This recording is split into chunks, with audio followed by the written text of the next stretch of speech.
Hey Kevin, this is an analysis of your power clean plus front squat the other day. We're only going to go into looking at the power clean, but there's some things we can work on here. So your initial back angle here and like where your hips are at is really awesome.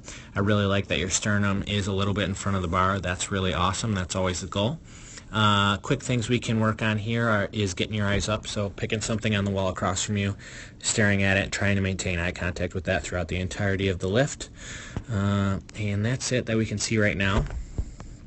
First thing we'll notice is that. So you can see there's like a real jarring effect. I'm sure we'd be able to hear the barbell jamming into the plates here because you're going from 0 to 60, right? So the goal when we lift weights, we need to be super aggressive like that, but you got to go from 50 to 100 instead of 0 to 60. So we got to take all the slack out of the bar.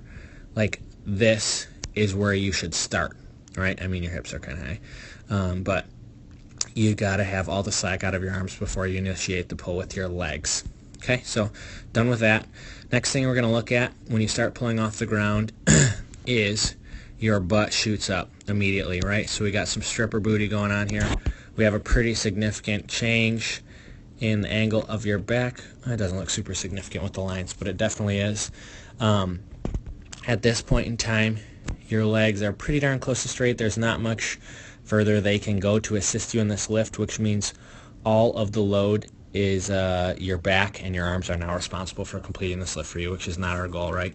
We want to keep our chest upright so we can keep our legs involved so that we can jump the barbell to our shoulders, all right? The good news is you're crazy strong and you have a lot more potential than this weight, so you're going to be able to pull it off, but once we get those legs involved, numbers will be flying up.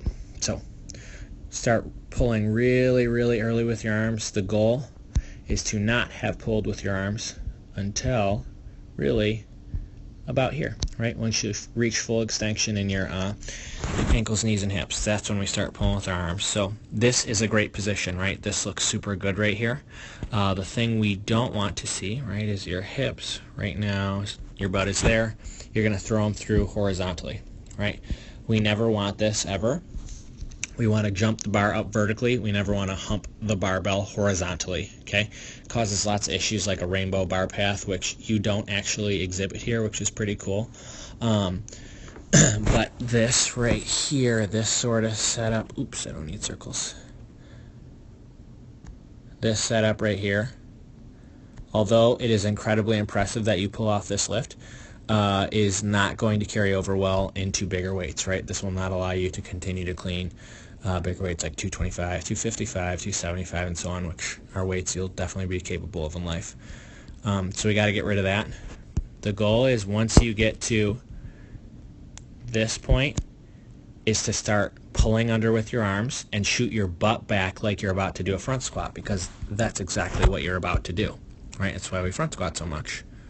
Okay, so remarkable thing is you make this lift very, very impressive. This is a really, really tough position to be in. Somehow you stand it up.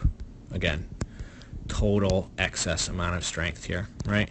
So those are all the things we can work on in your power clean. I'm not going through the front squat today or the jerk. We're just going to start with this clean. So looking good, man. Ask me if you have any questions.